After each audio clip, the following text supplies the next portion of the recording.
So guys, welcome for coming tonight to the community forum for the self-storage article. We appreciate you coming. This is really for anybody to get information. And purposely, we haven't had this opportunity before. There's just been public meetings where in public comment people have been sort of talking past each other. So it's finally an opportunity to get the information, to talk about it, to ask questions at the end. So we'll present and then we're happy to answer any questions.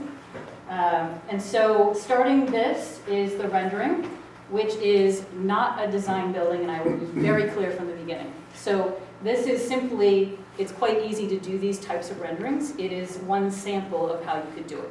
Just like with Route 20 master planning, we're looking at images right now and site plans and how it might lay it out to think about how to do zoning. Just like when we did River's Edge, we looked at a site plan and potential buildings to see what it might look like. Is it what actually happened down at River's Edge? It's pretty close, but it's, there's always differences. So with this, the red building, let's see if I can use my pointer. There we go. So this red building is where the proposed self-storage would go. It is red only because there is self-storage over in Sudbury that looks like a barn, and people kind of liked it. And there's a really cool red barn up the street on Route 30. There's not a lot more magic than that. But it's kind of putting a shape to the building to conceptualize and to think, okay, what does that massing mean? What does it mean to have a building there? Because it's often hard, like there are just trees there right now. So this actually shows that. You can see the building out front, which is 185 Commonwealth, which is kind of a small, it's an old house, but it's an office building. And then this is Donovan's here, and the office building next door, and then this is just the edge of Bank of America building. So Article 27 is purely zoning. It is not the project. It is purely zoning so that the project can be considered. But ultimately on this one, unlike River's Edge where we're improving the zoning and not quite sure who the developer would be, there is a prospective developer, George Bagrack, who would like to proceed under the zoning if it is approved. So it's a little bit more real than typical zoning. So knowing that there's a project behind it kind of gives it more weight to it that, okay, something may happen here. I also did want to introduce Robin Gray, who is with Arts Wayland, who is kind of, you're just in charge, kind of the liaison for this project, I guess? Is that the project manager. Project manager, there we go. Yeah, so any Arts Wayland questions you can ask, and that's the other caveat is that we'll explain that yes, Arts Wayland is here, and our website says home for Arts Wayland. That is absolutely the point, is to get Arts Wayland a home. This zoning creates a space. The space would be owned by the town. We can't write Arts Wayland into our zoning, right? It's just too weird to do that. So it's a town space and the town may have to put it out to RFP, which Arts Wayland is totally fine with going through an RFP process. They think they're highly qualified, highly motivated, tons of experience. And what's the worst that could happen? Somebody else better than Arts Wayland will come out? Like, that's not a downside. So Arts Wayland is very involved, willing to invest their time to try to make this project work so that it could be a potential home for them. So Article 27, we mentioned, so it's amending the zoning bylaw to add retail self-storage as an additional commercial use. So it adds a low-impact use. This land is already zoned commercial, so it can be office, retail, all of the things that can happen in a business B district. So this doesn't change any of that. It just says there is a new use, self-storage, that can go here, but with a lot of conditions. So if we're going to allow this new use, we're going to make sure that it really works for the community. So this boosts the commercial tax revenues 3 to 4 times, and we'll give you more detail later, but it's 3 to 4 times the existing zoning. If something was built under the existing zoning, it's 3 to 4 times more tax revenue to the town. It's tasteful village design. So village design is baked right into the zoning, so it looks like a retail and office building. If you looked at this building, you'd say this does not look like self-storage and everybody's preconceived notions of what self-storage is. It looks like something other than that, and it's meant to fit into the village. High-profile community space, as we mentioned, Arts Wayland, so it would be literally right at this corner, which is the most prominent corner, which would activate that building and make it feel like it's plugged into the community. And then it is limited to this site only, no other business districts. So this is Business B district right now. Ultimately, the rest of the whole Donovan's Plaza is also Business B, as well as this site here. But the zoning is limited only to this site here because all the other ones, all the Business Bs are already built out, and we don't want to lose the retail that's already there. And also the owner of the Donalds Plaza didn't want the zoning on his property, so if we don't want it there and he doesn't want it there, then let's just do the zoning on this site. So the key is it's zoning only. Any design and permitting would happen after. So any images you see are just samples to try to understand what the zoning actually does. And importantly, there is no change to the conservation rules. This project would have to go through all the same conservation requirements as any other project in town. The zoning doesn't change that. It's always zoning and it's conservation, so two separate things. So first of all, what is self-storage not? So in a lot of the meetings that we've had, we've heard all of these things of what self-storage is. It's a dying business sector. We're going to end up with an elephant building. It's all outsiders. It's sketchy people. It's hoarders, semi-trucks. It's huge traffic generators. It's noisy, hazardous waste generator that's going to leach into Snake Brook. Drug dealers. I think, Carol, that was yours. You said that they were going to store drugs in the building like this. So Actually, it was from some self-storage community group they had, and it was a quote from one of their members. So it's a difference of this versus other types, we'll get into in a second, and also there was a concern about businesses being run out of there. So all of these things we heard, and then it's a question, okay, what is it actually? So self-storage here is self-storage as a business. One of the proponents who signed the petition is Jason Totten Rigby, who I don't know if he was going to try to be here. Hey, Jason, how are you? So ultimately, this is what he does for his business. He literally works and appraises, and he's in this sector and is a specialist. And so part of it is that Wayland as a market is undersupplied. We don't have one. And so ultimately, there are some in Sudbury and Natick and otherwise, but typically sort of one in every town. And so it's a thriving business. It is an investment grade investment at this point. Office is in the tank. Hotels kind of coming back. Retail is kind of sketchy, but self-storage is doing really well as a commodity. So it's a very strong business. Clients are local. So often you think of it, the business mostly comes within a 1 mile radius. They think in 1 mile radius, 3 mile radius, maybe 5. But it's mostly people who are in this room. 75% of people are typically residents.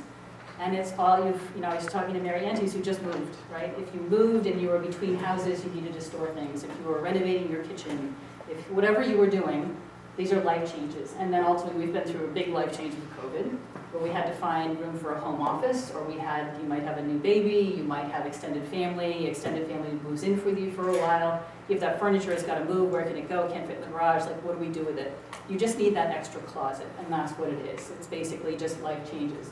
Seniors downsizing, they can throw out a lot of stuff, but some of it just can't quite let go yet. Just in case that assisted living doesn't quite work out. It's always, like, how do you let go of some of that stuff? You can let go of a lot, sometimes you can't quite let go of it all. 25% is small business, so you can't operate a business from out of here, but it's temporary inventory. If you're an artist on Etsy, or if you do certain things, you have a peak during holiday season, or most often what you see, financial records. If you have a business, you've got to keep those financial records for 7 years. And you probably sit in your file room and crowd up everything and eventually take over. So you've just got to put it aside. You can't throw them out. You've got to put them somewhere.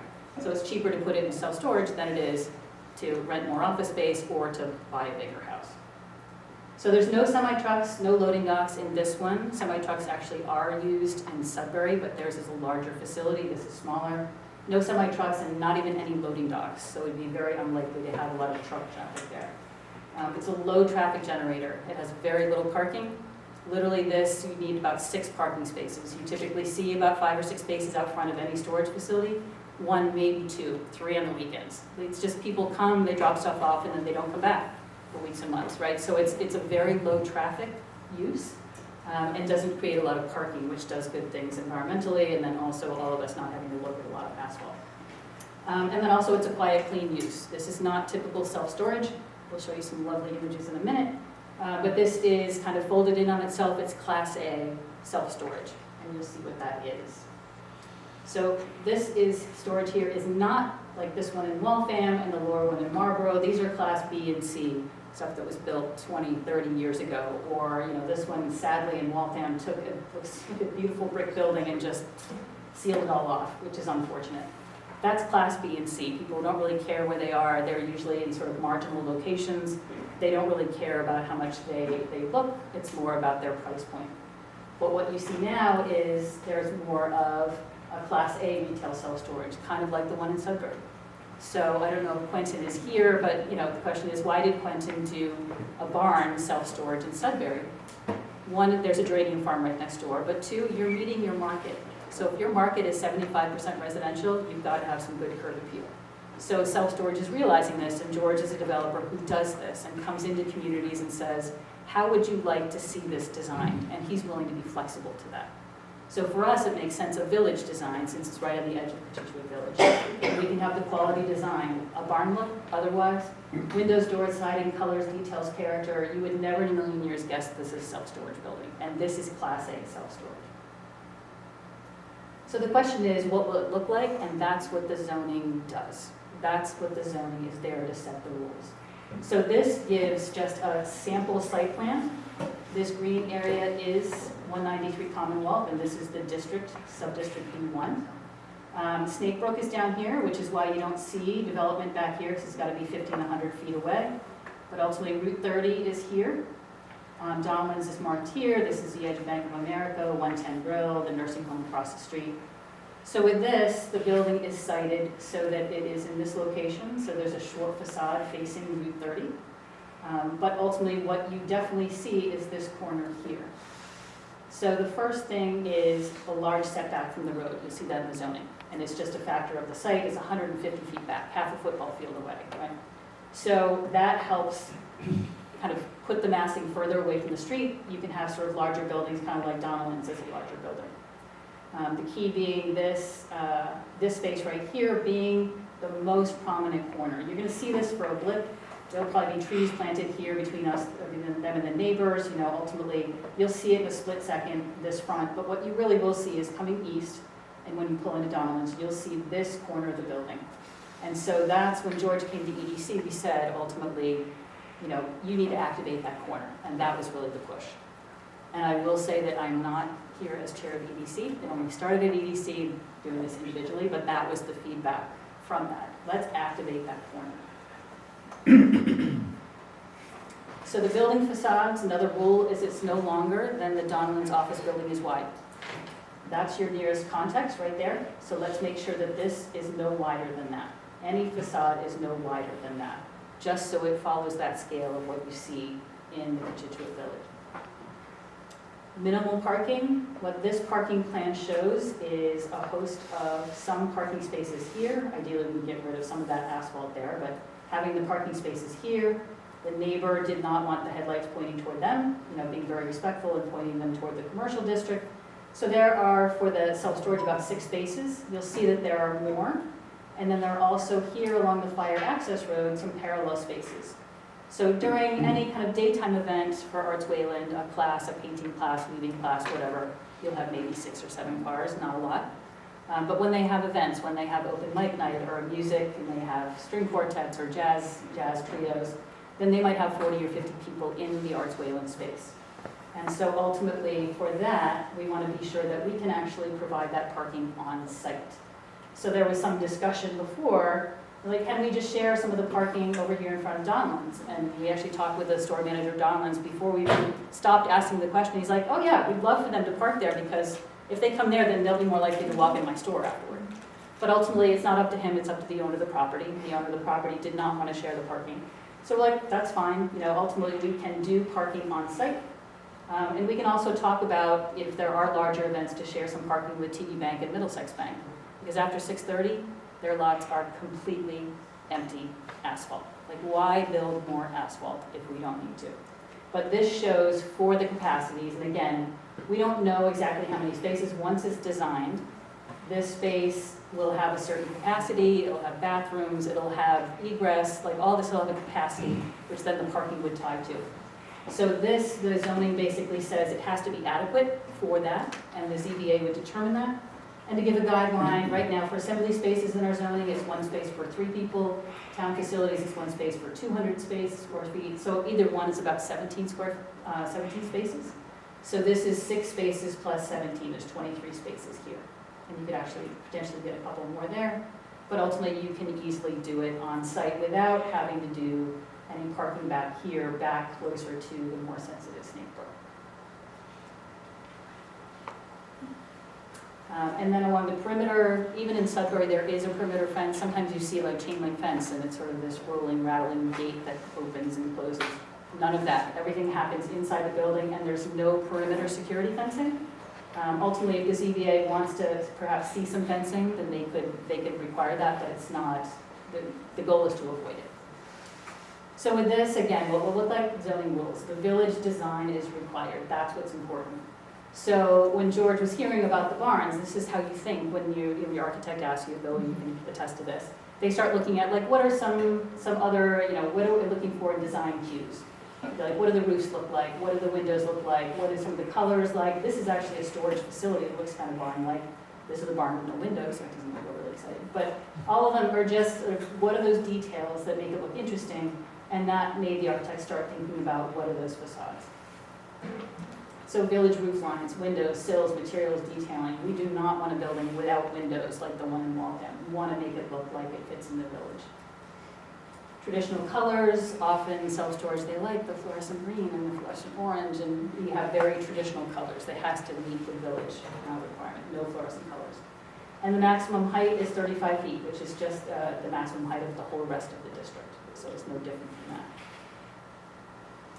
So with this goes a little bit closer to the elevations. So looking at it just to understand, this is the Route 30 elevation. So if you're looking at the driveway quite quickly, you'll see the front of it.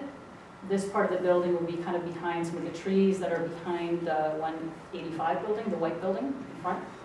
So you might see the white building sort of in front here.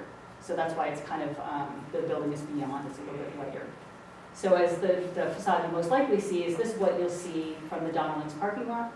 Again, this is sort of that front piece that'll be way pushed over. It'll be way in the background. So this is sort of what you'll see.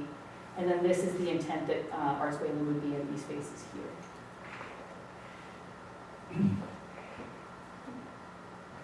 So again, peaked roof, it hides a third floor. Self-storage can fit 3 floors within 35 feet.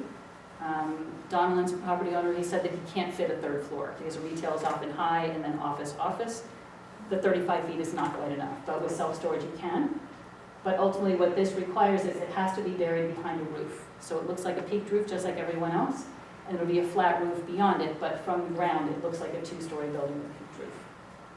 All the loading must be interior, so you literally pull in the barn doors, and then in there, that's where you would take your stuff out of your car, bring it to the elevator, and in reverse as you move stuff out. So nothing happens outside. There's no loading dock again. Everything happens inside the building. At the end of the day, those doors close, and they're closed for the night. So again, the active prominent community space, the prominent corner, it's both for activity, but also just the vitality of the building. Make it active, make it cool. It fits green community goals of Wayland. This was a biggie. Ultimately, George was willing to do this, and we wrote it in the zoning. So it has to be net zero design, all electric, and it has to have rooftop solar. But with that nice big flat roof, it can have a lot of solar. It will actually produce more than what the property needs. So we'll talk about that in a second, and also specialized code, which is kind of interesting. Facades must be articulated not less than every 75 feet. So this is actually less than that. This is kind of maybe 45, these are kind of 30, 40, 30. So what that does is it helps break up the facade of the building so it doesn't get monotonous. And I'll show you what kind of that looks like locally that you want to try to avoid. And then the last thing, special permit. There are 2 ways that zoning and a project can be approved. One is site plan approval, and the other one is special permit. Site plan approval is what Business B is right now. So if you follow the rules and the setbacks and the height and the parking and everything else, you can basically build whatever you want, right? With special permit, it's much more discretional, right? So that we have kind of these funny criteria of, oh, it has to look villagey. Well, you need to get into those discussions. It has a lot more discretion with special permit because it has a community space, because it has the parking, and, it's a little more discretion. So we specifically did it as special permit just so it allows the ZBA to have more discretion when they're looking at the project. So the green part, very exciting, is that it will be very green, which is, at this point, and I will put in a little plug for the Energy Committee, net zero energy efficiency, it would meet the specialized code, which is Article 30 at town meeting, which is basically getting people not off the grid, but basically not relying on the grid. Net zero means that you can, if you have an energy source, solar or geothermal or otherwise, you are so energy efficient that you don't have to pull energy off the grid. You have rooftop solar, so again, nice flat roof, make the most of it. And so what does this mean in real life? Those are written into the zoning. In reality, it will mean an all-electric building, potentially the first all-electric commercial building in Wayland, which is a great example to have.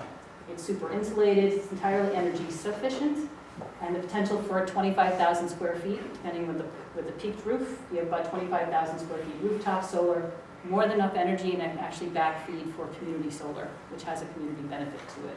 So it's exciting to see that that could actually, and again, because the building was typically kind of long and drawn out, it's kind of folded in on itself, which also makes it very energy efficient. It's a square building.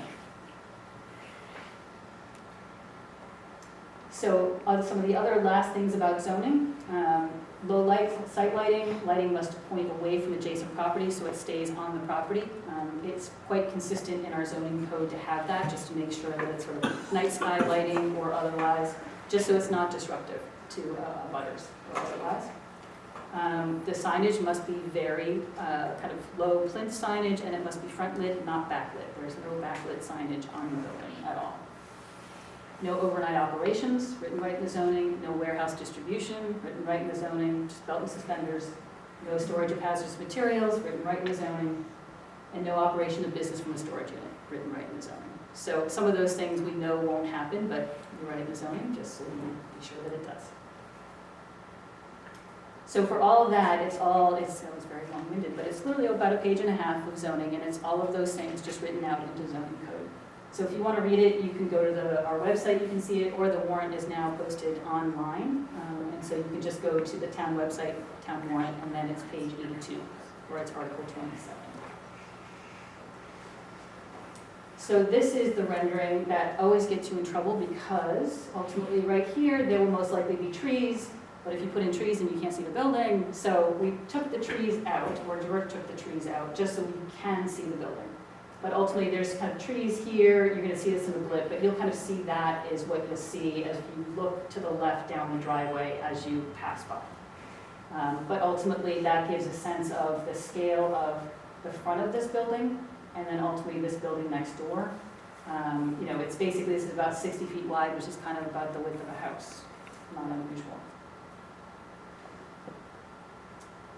So the real question is the larger facade, and how does it compare to other buildings in the village? So this side, oops, there we go. So this is 170 feet. The zoning limit is 175. And again, that is tied to the length of the front of this building. But how does it compare to the other buildings in the village? So this is Donnellan's.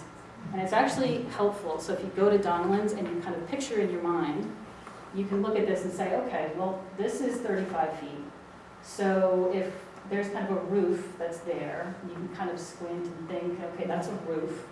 And then ultimately, you'd have sort of what shows in the design are actually smaller gables than what is shown here. Like they're actually, that's the length of the building. It's kind of 1, 2, 3, 4, 5, 6, 7, 8, 9, 10, 11, 12, 13 parking spaces. It's not that long. And then ultimately, there you go. And if it's red or whatever color it is, that's sort of the bulk of it. And again, it has sort of this detailing that it has this vertical detailing, so it doesn't look overly long.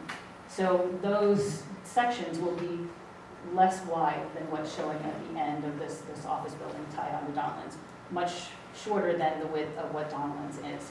But it kind of, if you look at the building, kind of squint, and then you just turn 90 degrees and like, okay, that's what it'll kind of look like next door. So this is the other side of the Donnellan's building. It's 120 feet, but looking very wide because it only has one break in the middle, and this is quite long, right? So if it goes horizontal, it feels wider. But this is 35 feet tall, it's the same height, 120 feet, but ultimately with better detailing, you can kind of break down that massing, and that's definitely the goal. The house next door, so this is 185, so that one is 35 feet tall. Looks like they have an attic floor, but it probably has, sort of peaked ceilings. But ultimately, that's 35 feet. And you see a lot of the houses around, they're 2 stories with a peaked roof, and that's 35 feet. So the building behind wouldn't be any taller than what this building is out in front. This from Bank of America all the way to Walgreens is 210 feet. So that's much longer, 40 feet longer than what we're talking about.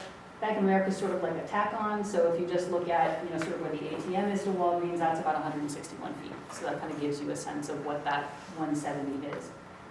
Again, this is 2 stories, they peaked the roof. This is probably, I'm not sure, but probably 30 to 32, it's probably not all the way up to the 35.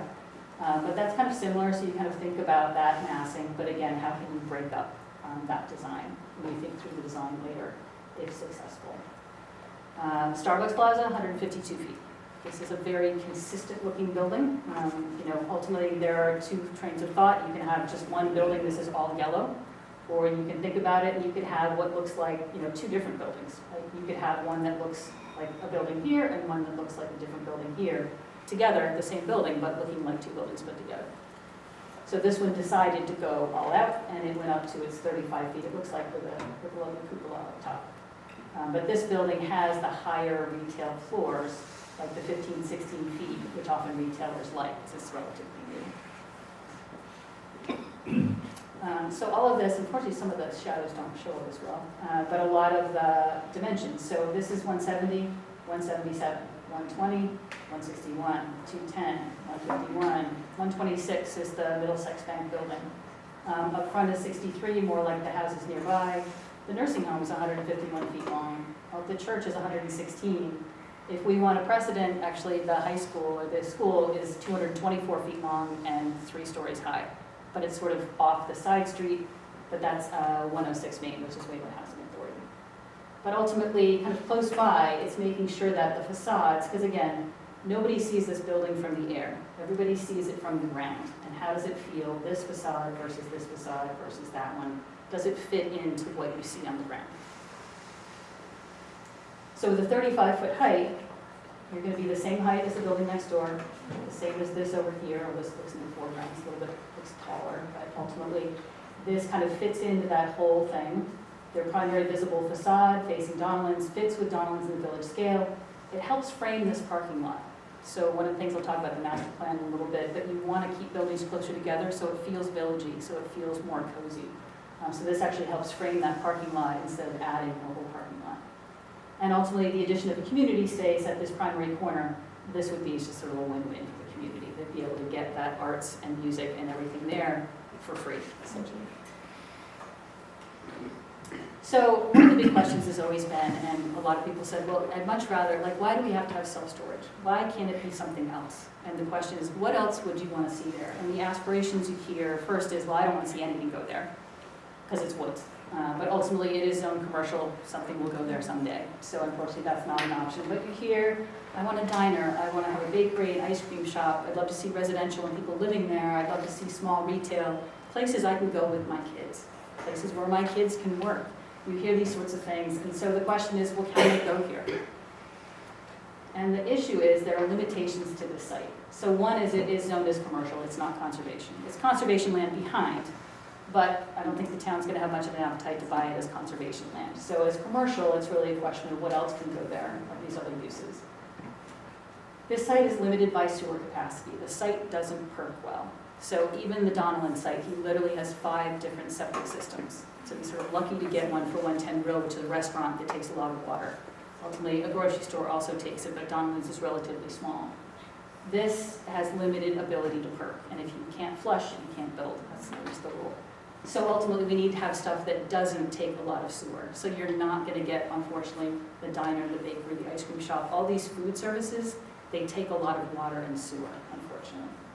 So also residential. I heard that this site was looked at as residential like 2 or 3 years ago, and they quickly had to discard it because you don't have the sewer to be able to have residential units there, to have multifamily there. Small retail and places I can go with my kids. Ultimately, limited street frontage, it's hard to have retail a little bit off. And ultimately, Route 9 nearby, small retailers, all of our small retailers are leaving. They're all just, you see them congregating in places that are cool and busy, like Concord, that has 15 million tourists a year. In Weston, who they don't care if they make money or not in some of their retail. But Hudson, which is really a cool place to go to, it's a destination. You see destination retail doing well. But sort of the smaller retail is just disappearing. And here at 27 and 30, the only retail spot besides Walgreens has had it for the last 2 years. It's the pet store, right?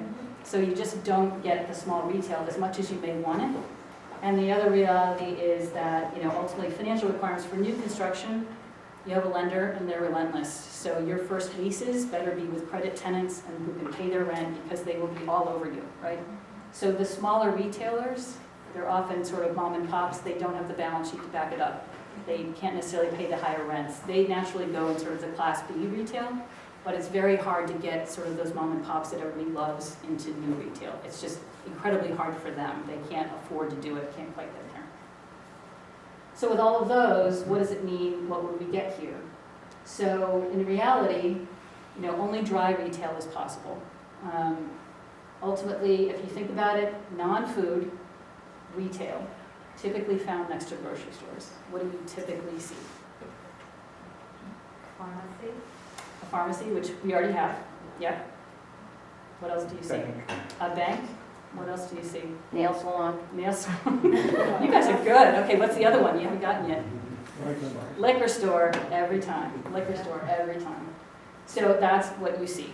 Because it's near a supermarket, that's what goes into some of these spaces. Now with a nail salon, it might even be too much water, in which case then you're going to get a franchise.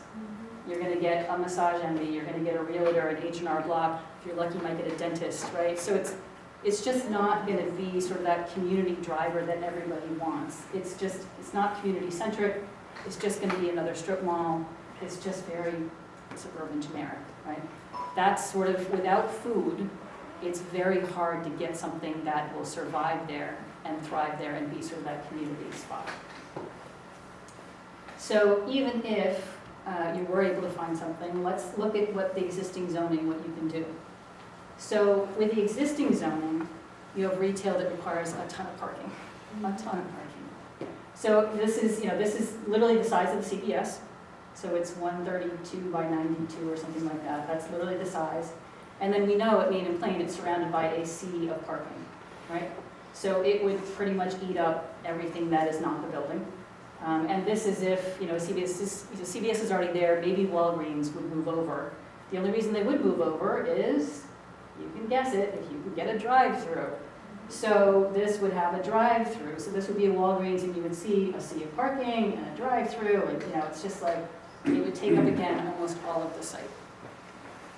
And then the question is, ultimately, if you were able to cobble together kind of a smaller development, this is like the Starbucks Plaza. This is exactly the size of the Starbucks Plaza, right? And we know the Starbucks Plaza has not nearly enough parking at the Starbucks end. It has way too much at the other end, and it makes no sense whatsoever. But it has a ton of parking, because that's what's required, right? But that's literally the size of it. And so, that's, if you had that, then it would want to face this. It would want to face the supermarket, because that would kind of feed off of it. But it's a question, whether it's the Donalds owner does it and it would really turn, or maybe it doesn't and it would face the other way. It's just an odd site to be able to do that there. So as we look at it, ultimately between these two, and I just had one drop off, most likely it would be the highest and best use, badly, is a drive-through. So, it would probably look like that, or it would look like this. If the Donalds owner bought it, then maybe this building would shift over a little bit and you'd get more parking out front, so this could all process. But then the whole back of it, deliveries, trucks, dumpsters, all that stuff, which is exactly what the next door neighbor does not want, which is exactly why the next door neighbor supports this as a use. It's quiet, it doesn't have those things. So when we look at it, then this compared to what this is, so the proposed zoning, yes, you have a bigger building, but you have less asphalt. So you have clean water runoff off the roof, and you have less parking lot runoff down below. So the visible facades are similar. So again, look at this length of facade. That's what is over at the Starbucks Plaza. That would look very similar. And if you did the same thing, and if they were able to, even if we do the zoning really well, and you put an office on the second floor and get the parking shrunk down, it'll look like this building from that perspective, from that corner, right? It'll look the same, otherwise it will look worse with more parking and more asphalt and not necessarily getting it in that walkable village feel. So as you listen and you hear what people are talking about, you want the dining, the bakery, the ice cream shop, the residential, small retail. You want these things that make a place feel like a community, right? You want something that feels authentic. You want something that is unique to Wayland, something you can't find on Route 9, which is literally, what, a mile and a half mile away? It's right, anything you could possibly want is on Route 9. You need something unique, right? So a third place. So in the small world category, I was now going back in the way back memory machine. So I did my master's degree in master planning. So I have typically not done in small towns, I've done downtown urban, but I wrote my thesis, this is pretty sad, wrote my thesis on sense of place ideals in small town planning. Why? Because I read a book, and I was literally doing an econometrics thing, and I was bored, and I read this book, and it stopped me in my tracks. And it was The Great Good Place by Ray Oldenburg, and he talks about third places. So I have always grown up in small towns all across the country. You see small towns that work, and you see small towns that don't work. Here you often don't see small towns that just completely collapse, but they do in the Midwest and out west, right? Here we just don't have enough real estate, and we kind of figure it out. But the thing that makes communities work are third places. What are third places? There's home, and there's work and school. And we all need that third place. And we've all seen it with COVID, and Kelly and Karen, you're like a huge advocate of this, that we need to have that interface. We need to meet up with people. We need to have conversations. Third places are where conversation is the key point. Or in my book, you can walk in by yourself and you'll probably run into someone you know, and you'll talk to them and you'll have a conversation that you entirely didn't expect. And you know, like we have some of these places, and this end of town is quite good. You can name these places.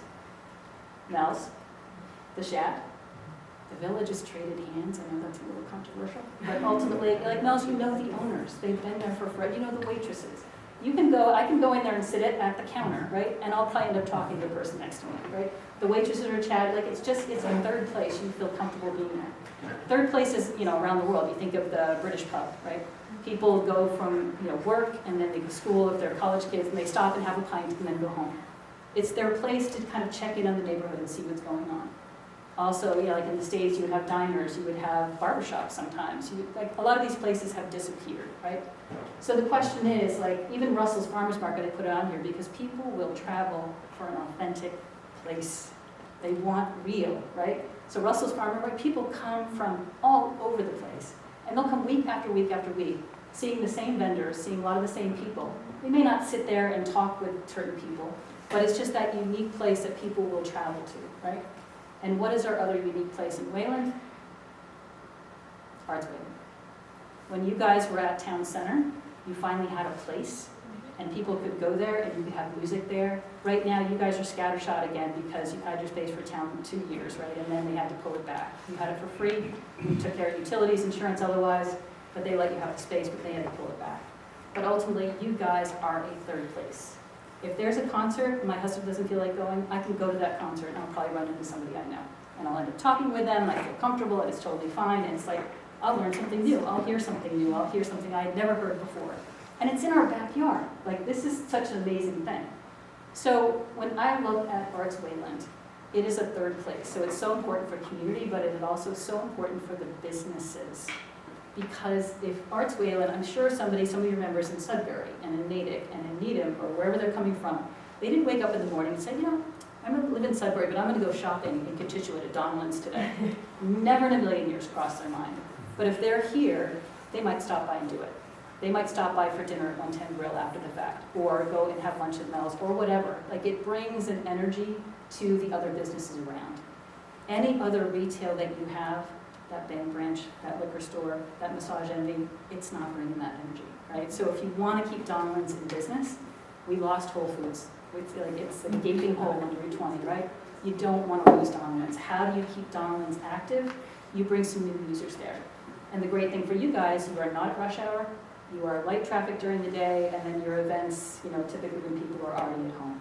You're not clogging the roads. It's just this nice synergy that's there. So that's why we're trying to get Arts Wayland there. Besides being huge arts fans, it makes a ton of sense from the village perspective and from an economic perspective for all of those retailers in that area.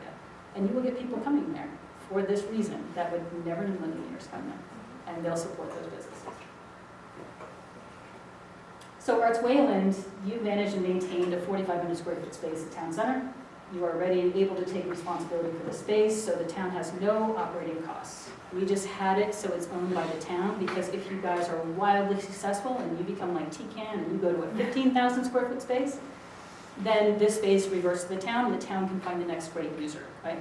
But otherwise, just like at Town Center, you guys pay the utilities, here it won't be taxes, which is great, but all the expenses you guys will cover. So it's literally, you guys take control of it, manage it, the town doesn't have to do a thing. So it's great, it's kind of an extension of our recreation department without us having to pay tax dollars to do that. So as I mentioned, Arts Wayland can't be rid of the zoning owned by the town, and Arts Wayland is certainly willing to go through any RFP process. What's the worst that can happen? If we get something better, it's not exactly a downside. So they're willing to roll up their sleeves and try to make it happen, because they know how important it is for all of their programming. Let's make a third place, new third place for Wayland, a permanent third place, not one that might disappear in a year and a half. So quickly, some of the questions that we hear: what about financial and tax benefits? What about environmental concerns? What about spot zoning? What about consistency with the town's master plan? That's a fun one. So let's dive in really quickly, because I know I don't want to drag on for too long. Financial benefits, again, this works as a building because it's a square. It is really unusual that building's a square. Usually office, retail is really long, like the Starbucks building. The Donnellans is really our only square building. What this does as square, your facades look similar, but has a lot more square footage in it. You can also put 3 floors at a 35-foot height, and it uses a lot less parking, which is usually the limiting factor for projects in Wayland. So with that, similar sites, CVS and Main and Plain is worth $2.5 million on our tax rolls. So Starbucks Plaza is, a little bit smaller, it's worth $2.2 million. This project, retail self-storage, 3 acres, but about 2 are usable. It's 94,000 square feet, worth $8.38 million. You can go to our website, you can see all of it's comped off of other self-storage, very conservatively, the values in Sudbury. So 3 to 4 times the tax revenues of typical development with lower impacts, noise, light, traffic, asphalt, all of that is so much lower than any of the retail. That would be so much lower in value. So kind of amazing stat, if you look at it, this single building could be worth more than the Donnellans Plaza and Starbucks Plaza combined. Those combined are 57,000 square feet. It's worth about 8.2 million. This is worth about 8.38. So in that one site with short facades and nobody sees the big square except for the birds, you get this kind of tax revenues. So everyone's like, oh my God, self-storage sounds so huge at 94,000 square feet. I get it. Like, it's like, oh my God, that's at 10,000 square feet for Starbucks. This is 94,000 square feet. But think about it. If Donnellans was 3 stories, it would be 105,000 square feet. The Donnellans Plaza, right? The Donnellans building itself would be 65,000 square feet, right? As soon as you have 3 floors of anything, it adds up. So overall, they are less. They are only at 47 because they can only have 1 floor for a supermarket. It's hard to span over like that big span. And they're limited to 2 stories based on their zoning. But if they were 3 stories with a similar roof line, they'd be much larger. So it's just kind of putting it in perspective. It's not just the 10. Don't freak out with the 10. Ultimately, look at the bigger picture and what it actually is and what it can be in terms of tax revenues. So retail self-storage uses similar dimensions and roof appearance as everything else around. It just uses them more efficiently and with a lot less parking and asphalt. So environmental concerns, we hear this a lot. Snake Brook runs at the back of the site. It flows out to Lake Cochituate. I'm really worried about this. How can you possibly imagine having a building this big here? And the answer is, this is not about the proposed zoning versus building nothing. This is the proposed zoning versus the existing zoning. It is zoned commercial. And we just saw the layouts of all the parking lots, the morass of parking lots that would be built there under existing zoning. So if you don't want a ton of parking, asphalt, or runoff, the existing zoning requires this. You will get that. But retail self-storage reduces parking dramatically. Yes, you have a bigger roof, but that's clean roof runoff. You have much less parking. If you're concerned about septic, any system that passes Title V. If it doesn't pass, you can't build it. But if it passes, you can build it. Self-storage is one of the lowest septic uses of any commercial use. If you're concerned about dumpsters, deliveries, trucks, traffic, like you're concerned about sort of hazardous waste leaching out of dumpsters or out of the building, self-storage has low waste, internal dumpsters and loading, no loading docks. So self-storage is one of the cleanest potential commercial uses, and it has a green design too. So this zoning is an opportunity to do something responsible with the site while doing good, right? Let's not leave it to chance. because what we may get otherwise is not necessarily what people are expecting, and environmentally probably won't be as good as this. So another hot topic is spot zoning. So we did it only on this site, only 193. It is one site. And so we did it to protect all the other business B districts. We don't want to lose any of that retail. And also Donald's Plaza didn't want it. So let's just do it on this site. We don't want to do it wider just to avoid spot zoning, but get a result we don't want. So the concern is, won't this be flagged as spot zoning? So the Attorney General, if we approve zoning at town meeting, then it goes to the Attorney General, he or she has to approve it in 90 days. The Attorney General does not make a determination on spot zoning. They may, interestingly, be very curious about our Arts Wayland or our town space. Because typically you see this a lot, that amenity spaces are built into buildings in Boston and Cambridge. Apparently it doesn't happen as often in other places. But that's why we were careful in saying, well, part of this is not just a benefit for the town, it really is activating the building in the district. But ultimately that's probably what they will focus on. They'll focus on the legalities of everything else, but they will not opine on spot zoning. So the determination is left to the courts, where if you look at case law, spot zoning is notably difficult to prove, right? If it's found, lots are typically under 2 acres, and this wood is 3 acres. Typically, an inconsistent use is plugged into a district that doesn't make sense, like industrial in a residential. Somebody has tried to start a business next to their house, and they're trying to change, it turns into spot zoning. But this zoning adds a low-impact commercial use to a commercial district. And ultimately, usually with spot zoning, if it's only one site, only one party benefits, this zoning benefits the property owner and it benefits the town. So there are 2 beneficiaries, and the bonus, which we didn't even know, but ultimately when a municipality benefits, courts typically find against spot zoning. So is there a risk that we could be sued? Yes. Is there a high likelihood they would succeed? No, not based on case law. So part of that, we've been asking for town council to opine on that. And I don't know if I looked to Tom or Bill, if that can happen before town meeting floor, because I think it'd be helpful, particularly for the planning board. But this is everything that we see in terms of the spot zoning question. So lastly, Wayland's master plan for Cochituate.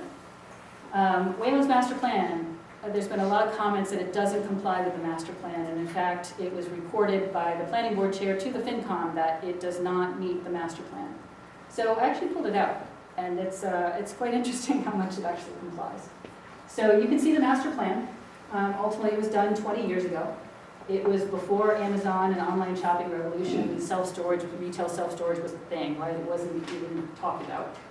But many of the goals are in fact reflected. So if you go in master plan, you can go to the town planning, the planning department, or the planning board page, and go to master plan. Section 10 gets into the uses. There was a concern about Cochituate Village, since it's interesting because there is no limit on building footprint size right now. And the concern in the master plan was about big box stores and big supermarkets, which are 25 to 50,000 square feet. And they're like, ultimately with our zoning right now, the owner of Donald's could tear everything down and do a super stop and shop. They could do it. It's like, whoa, it's kind of, they just stop and think. So the only thing saving us from that is that there are 6 billion shopping centers on Route 9, right, all supermarkets. But it's just, there are no limits right now in our zoning, which is quite amazing, and that's what they were pointing out.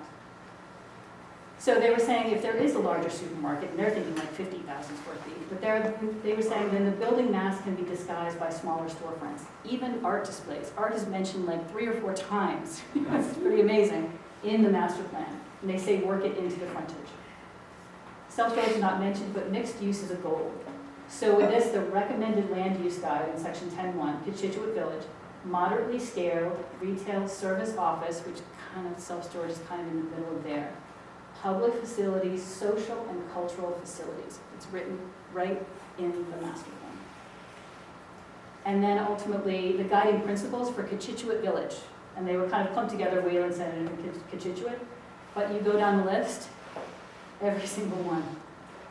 The village functions as a central gathering place, socializing, attending events, those 3rd places. It should be accessible, attractive, and welcoming to residents of all ages, interests, and income levels. You can go to Wayland, Arts Wayland for free. You don't have to pay for a $6 coffee. You can get cost-effective concerts, everything else. This is what's written in the master plan. It says to downplay the visual impact of parking, check. Site the buildings close to one another to create the atmosphere of a tight-knit village, check. Take cues from historical character, check. Larger buildings are articulated in smaller segments in scale with surroundings, check. Facades that face streets should be welcoming and visually interesting, check. Windows containing storefront displays or art are preferred. Again, art is mentioned several times. Parking areas should not be allowed to dominate the centers. And the last one on the list is, whenever possible, public town facilities should be sited in the town centers, just like Arts Wayland. So with that and the master plan, the only thing that doesn't fit is they were struggling with the side. They were thinking big box retailers. They literally say big box. But they say if there is a box, make sure you articulate it, take the cues, do all the things. That's exactly what this zoning does. So with that, in summary, Article 27, it's a new low-impact commercial use. Great design is baked into the zoning. There's a huge boost to the commercial tax base, and you get a free community space, ideally for Arts Wayland, not guaranteed, which helps make the village unique for the social aspects, for the community aspects, for the economic aspects, for the long-term health of this area. That is what Article 27 can do. So with questions, there's a couple of QR codes. We have a handout as well. So there is a website that we have a lot of this information. We have a ton of Q&As, like sort of everything that we were hearing. If there's a question, most likely you'll be able to find it. It's grouped by topics. Ultimately, we have done a petition. Oops. Oh, that was weird. We've done a petition because ultimately it's hard for people who are in support to have their voices heard. And so ultimately, the petition was getting out to people and saying, are you in support of this concept? And there are already 160 signatures on it. So often, people who are against it have the loudest voices, but there are a lot of people who are in support of this project for a lot of the reasons that are here, whether it's the tax revenues, whether it's Arts Wayland, whether it's utilizing the site and doing it well instead of rolling the dice. Right? There are a lot of people who are in support, and so we're going to also, after this forum, encourage more people to sign to be able to bring to the planning board, the FinCom, and the select board to show that there's a ton of support for this. The next steps, May 1st is our zoning hearing, which is next Wednesday, I believe. So we have had one zoning hearing, and that was on old language, the language that appears in the warrant. We took feedback and we updated, we actually had it reviewed by council as well. So that's what appears in the warrant, and the zoning hearing on that language is next Wednesday. And then May 14th with a question mark, that's town meeting. It starts on the 13th, probably on the 14th. And it's Article 27, so it'll be right after Article 26, which is the MBTA Communities Act zoning. And so thank you for attending, and we would love to hear what you think with all of this information and thoughts and otherwise. And we're happy to answer questions as you may have them. So are there questions based on the whole presentation, questions, comments, otherwise? Sure. I have one, and I know I should know this. But I wonder if you can clarify, I've heard you say that the zoning, we're zoned for what? For self-storage now, yet we're going through a zoning process to change the zoning. And I wonder if you can clarify why we... Yeah. So right now, there's nowhere in Wayland is self-storage allowed as a use. So self-storage, okay, so So it is, It's commercial right now. So okay, it's a oh, so commercial self-storage is not included in the commercial, currently. I see. Right. I think that's So why what I the needed zoning to- does, it doesn't change anything else about Business B, but for this sub-district, B1, it layers on the ability to do the Okay, self-storage. thank you. And again, it's not allowed anywhere in Wayland right now. People are like, oh, well, you can build it over Route 20 over by Longfellow, right? It's not allowed anywhere in town right now.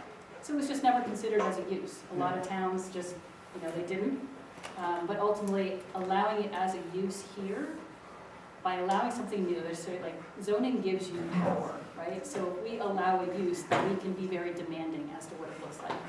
It's very hard to take something away, but ultimately somebody has it grandfathered. But if it's a new use and they're motivated, then they're motivated to do some good things. So let's write that into the zoning to make sure it does good things for us.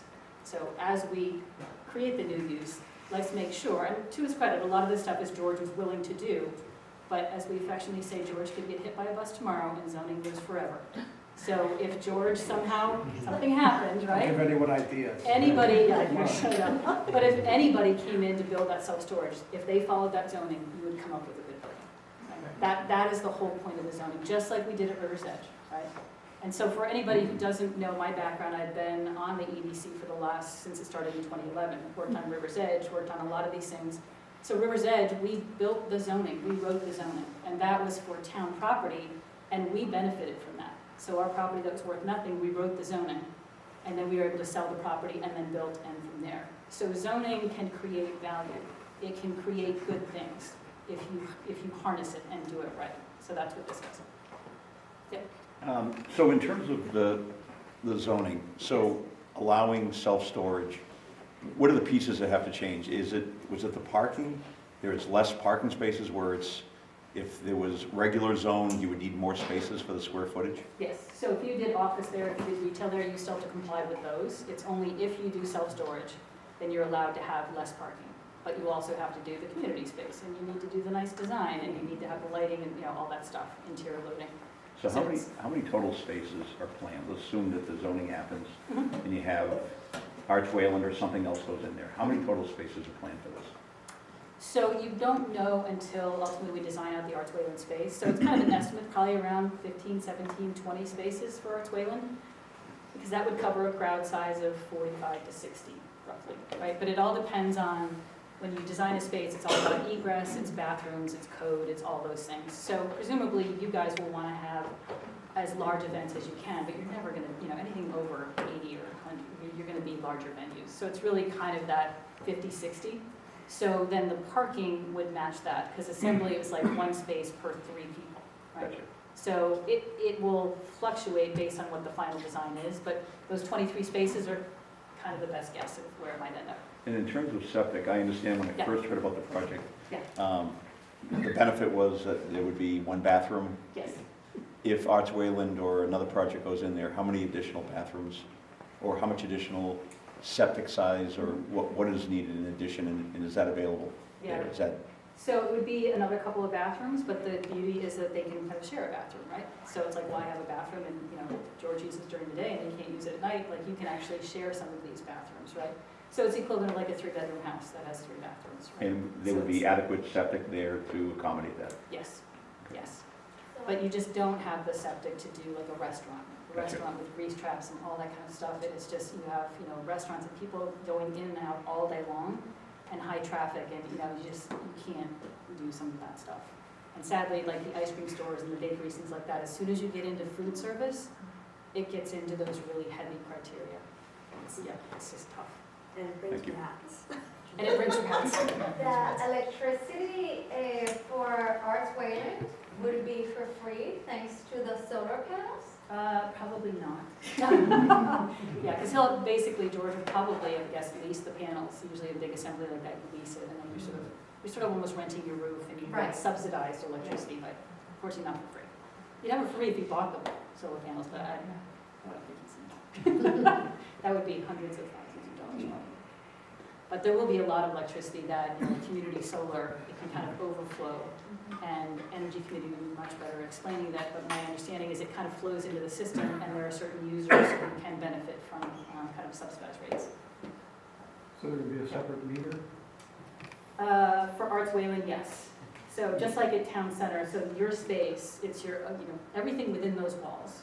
And that's actually one question people is like, well, is it just a shell and the town will have to build it out? George is building it out to like what's called a vanilla box standard. It's, there's drywall, there's lights. You might have a concrete floor because they can decide the flooring they want, and you can paint the walls what color, but you should be able to move into that space. But they have to take it from there. So all the lights and the maintenance inside your space, the cleaning your bathrooms, insurance, all that stuff, you guys would manage, but that's exactly what you did at Town Center. So. Any other questions? I'm just curious about the community center and this space. How would did Arts Wayland consider the new community center as a home, and how does this space in terms of square footage compare? Yeah, you want to? We approached the community center team early on, but I think because it's a smaller building, you know, and most community centers, I think, are upwards of 15, 20,000 20,000 square feet, and this one's like 10,000 square feet, and there just wasn't space for us. I mean, they did say they would be willing, you know, for our art to hang on the walls occasionally, which is what we do in other locations. We have pop-up art exhibits, but no permanent space for us in the community center. But there can be coordination. It was always nice to have the art center over at the firehouse before. There was pottery there. I think it was there. My daughter took a pottery class there. But then it got lost as the fire station had to expand, right? So, but part of it, you've already been talking with recreation. Sort of recreation can only go so far with the tax dollars they have. This can kind of take it to the next level. Additional arts classes, you could share programming. You know, rec could actually host a class at your space, right? You're very flexible with that space and sharing it with other nonprofits and other groups and things like that. So it really almost becomes like a community center satellite, right? It just happens to be managed by Arts Wayland, but to use it for some of those rec classes, and I think that you guys have already been talking with Catherine about really sort of expanding that possibility, where she just doesn't have the capacities or the budget to be able to do it. Did that answer your question? Yeah, I mean, I wasn't sort of gunning for one particular answer or not. I was just curious because I know that there are large community rooms being built into the new community center. And I think of a similar scale to where Steve's open mics were being held. I know that you had, you know, sort of permanent art space at the W as well. And I didn't know just, you know, what conversations had gone on about what might, you know, what coordinated efforts might have been possible. And you guys may still, like, you may have concerts there. I'm sorry. Let me answer that. Oh, go ahead, there you go. We have the Mr. Community Center right there. Jen, we did meet with Arts Wayland, and unfortunately, you know, what basically the short answer was, I can elaborate on it if that's what you'd like. The community center is already undersized for what a community of our size should be. As you said, by state guidelines, it should be around 19,000 square feet, and ours is 12. So it's already going to be, the day we move in, people will say we made it too small. And so we know that. Going into it, that was the size of the building, that was our limitation. And we're going to do just fine because it's going to be a lot bigger than where we are now. So we really had hoped that we could make something work for Arts Wayland, but their needs are much greater than we could possibly satisfy in that building space. So we support their activity as a kind of a satellite to our third place concept, which I just wish it were in my neighborhood. Because we loved it when it was in the town center, and we would have loved it to stay there as a community center, but I mean personally as well. It kind of reminds me of years ago, Arts Wayland was in a school that was unoccupied. A lot of people here probably remember that. Yes. And it was the most fun place to go on weekends. They had parties, they had everybody in town that you never see otherwise would show up and see each other. And this is what I hope will happen again at this site. So. Question in the back? Getting back to the storage unit, would there be hours of operation 24/7 and closed on any specific days, or and can you elaborate on the low lighting? Will lights be turned off at certain times so that the lights don't interfere? Yep. So, actually, George, you're talking, well, I'll talk to the zoning and you can talk a little bit about the actual project. So the zoning itself says no overnight, like we didn't get into like minutia. But part of that, again, special permit with the ZBA, you can take that feedback from the community and kind of write it into the special permit decision, right? But the zoning says no overnight operation, and then we also took the lighting requirements that were literally written for the medicinal marijuana district. But it's literally, you know, low light levels, but it was the most recent zoning that had been written in a while, right? So it's low lights, it has to be aimed, you know, not toward a butter, so you want to keep the light spillage to a minimum. So that's definitely the goal. Can I add a point to that? Yeah. We've done some, the low profile lighting is actually no higher than 15 feet high. Mm-hmm. And I recommend we put that in. Yeah. Yeah, absolutely. So George, you want to say anything in that regard? Yes, thank you. I just want to underscore that there's no overnight operation of the building. In fact, all the internal lights of the building are motion activated. So you won't see lighting from the outside on the floors unless during the day time somebody steps on the floor on a gray day and activates the lighting. I would also tell you these are high-tech buildings. So for example, we have only one employee. You know, our weakness is we're not a major employer. That's the downside. The upside is we don't have 100 employees and their traffic coming in and out every day. But our employees are trained so that after you put your code card in and enter the building, again, all unloading and loading is done internally in the building, nothing outside. So we don't need much lighting at all outside. But once you put your code in, staff is trained to check on you after 15 minutes. You know, we don't want people wandering the building. We want them coming in and out. And so it's a very tight and secure building and very limited lighting. Go back to the question. So in Class A retail self-storage, the issue about drug dealing or something, you're in and out with a key fob. Every activity is tracked, and there are cameras in every hallway. So it's not going to happen here. And it might happen in sort of the Class B and C, where it's kind of this dark corner, and you're off in a corner, and it's just a roll-up door. Some of these murder investigations happen in those. What would Hollywood do if you didn't have those? But you won't see it here. It's just very. Is it like you always like you're just watching some movie and it's a storage bin? Any other questions? Yeah. I'm curious about a couple of things. Yeah. One is, in the self-storage, what is the anticipated, or from having done it before, the rent range for these only 6 units, 7 spaces? No. So, I'm happy to say I've never managed the actual units, but if you go online to any storage site, you'll see that the range changes seasonally.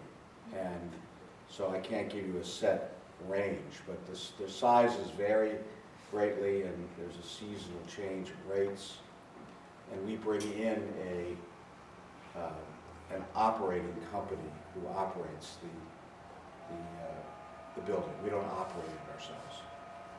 So, again, if you go online to Public Storage or Extra Space, they will have the rates posted. Any other questions?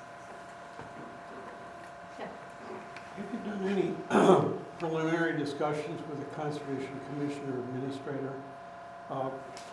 Having had to get orders of condition to operate in wet areas before, I know that it is an extremely difficult process, and there are stringent guidelines and definitions. And getting an order of conditions requires an alternatives analysis. That is to say, what else could you have done? Have you discussed the feasibility of this with conservation, or what can you tell us about the feasibility of getting this through Wayland Conservation? Well, again, this phase is only on zoning. The next phase, if and only if the zoning amendment is approved, we get to the actual site plan. And at that stage, we would go to conservation, and we would be bound by their rules and regulations. We have been very careful not to get inside the 100-foot buffer. So none of our building touches the 100-foot buffer, although in most municipalities, you can move within to 50 feet away from wetlands. You can't go within 50 feet, but we are outside of the 100-foot barrier. But we will work with the Conservation Commission and all other commissions and do whatever they require us to do. So you don't know for sure that this would ever be able to happen?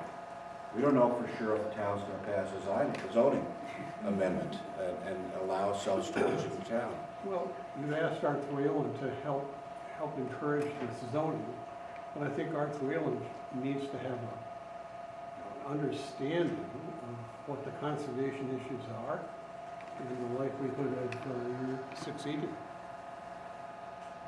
We're happy to work with the town on this or any other matter. I might add, by way of my personal background, I spent 10 years as the president of the Environmental League of Massachusetts, the oldest environmental advocacy group in the Commonwealth of Massachusetts.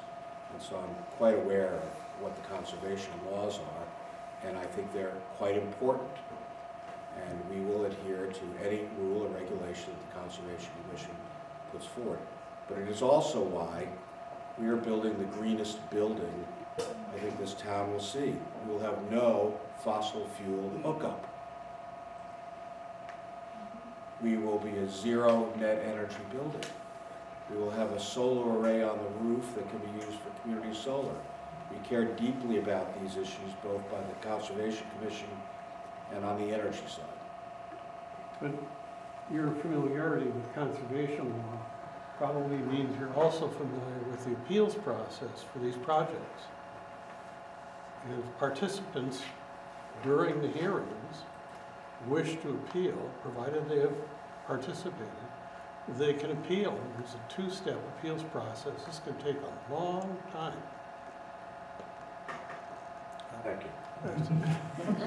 So I have a question. Your concern is that if it moves forward, then it might not come to fruit, it won't happen because of the conservation? Or are you thinking you are against it because you want the conservation of the land? Like, or you're concerned that Arts Wayland is putting their weight on a project that you don't think it's gonna happen? I just wanna make sure that I understand. I personally don't favor the project, but I'm not here to rip the project apart. I'm here to try to help Arts Wayland understand what the steps are that the town and the organization will have to go through in order for you to get your space. No, not my space. I'm not Well, part of Arts well, Wayland. If I may speak for Arts Wayland, Yeah. I'm on the board, my name's Steve Robb, if anybody doesn't know me. We know very, very well that this is a long process and this may not happen. We are very, very aware of that possibility. We hope that doesn't happen, but we're ready for it. And I think thank you for the warning. But it is a, Here's the official warning, and I'll say no more. okay, thank you. All right.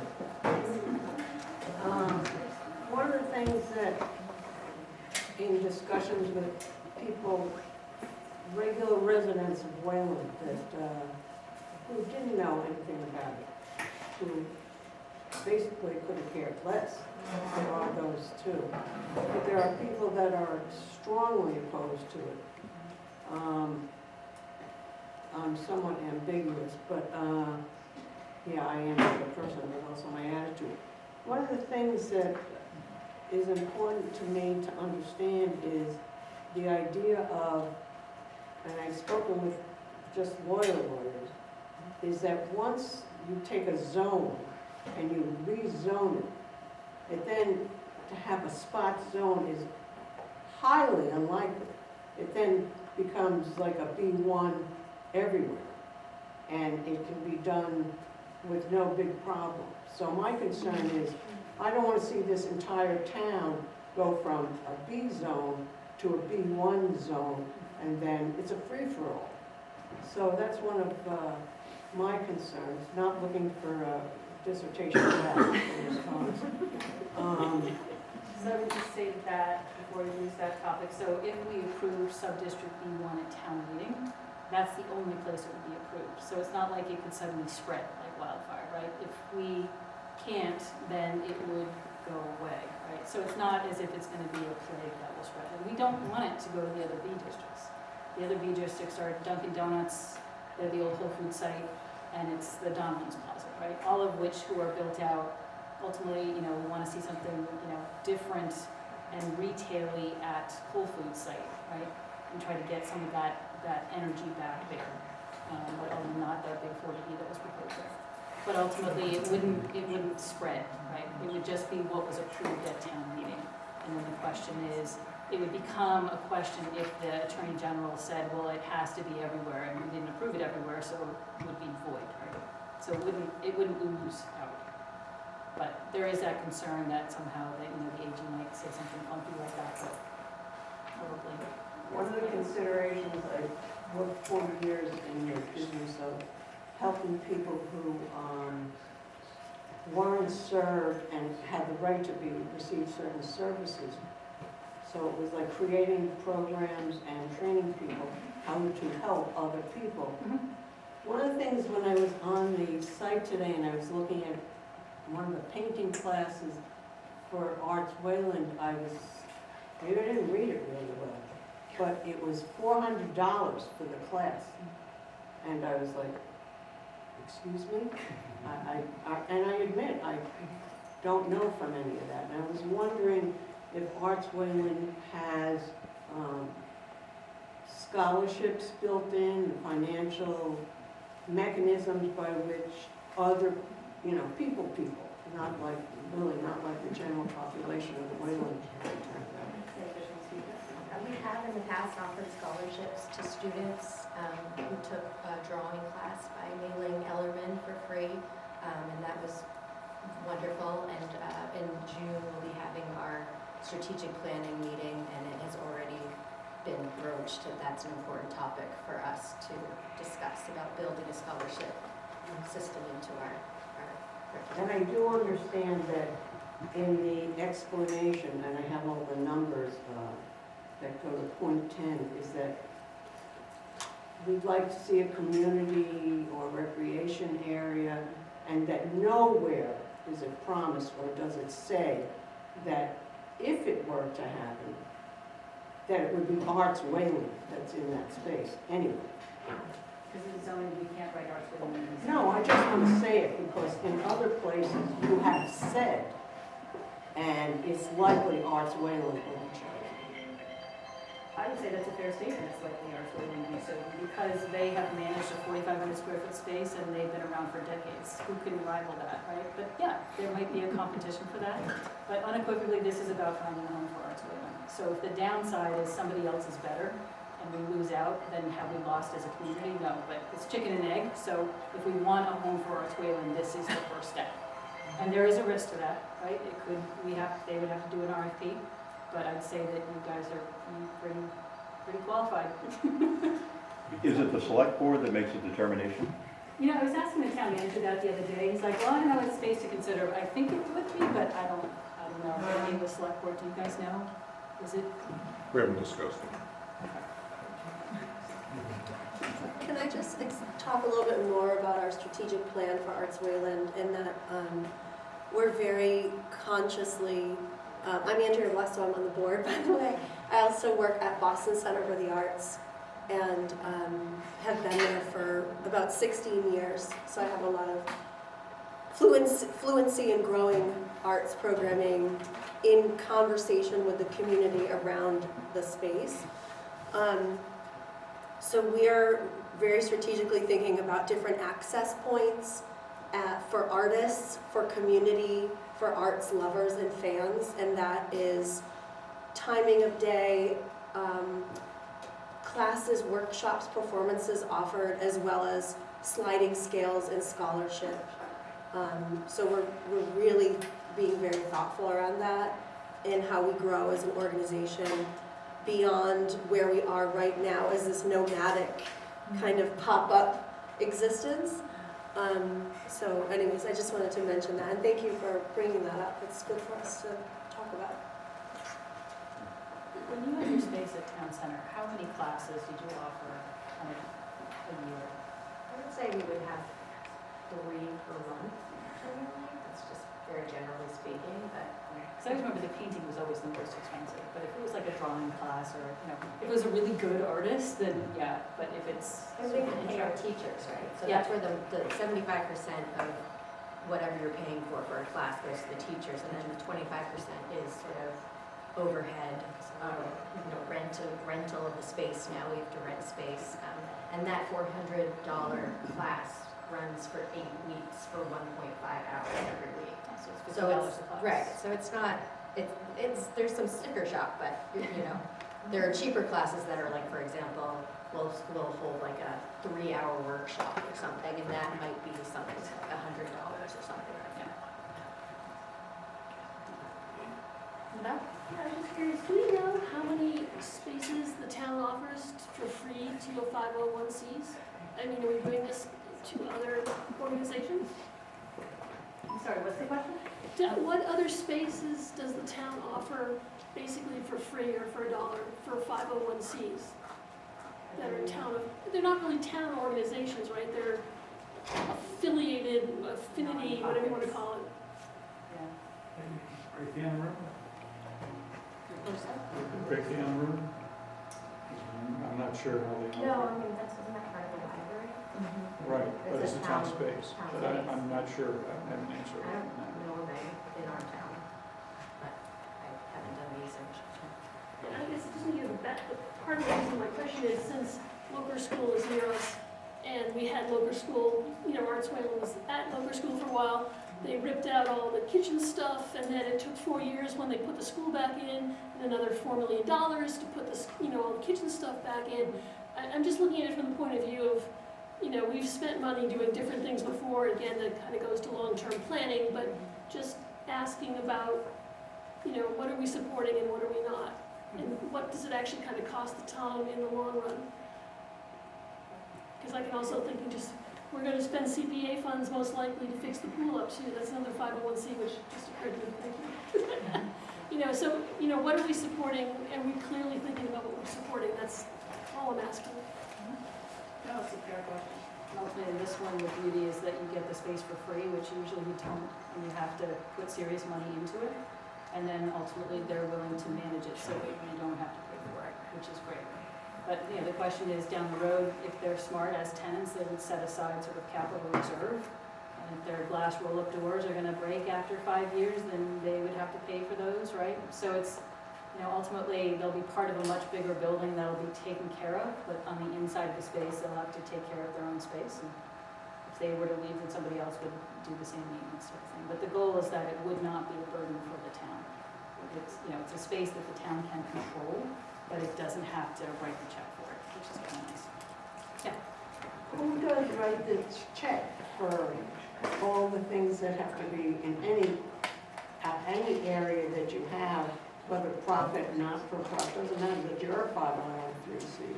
It still has to have upkeep and those kind of things.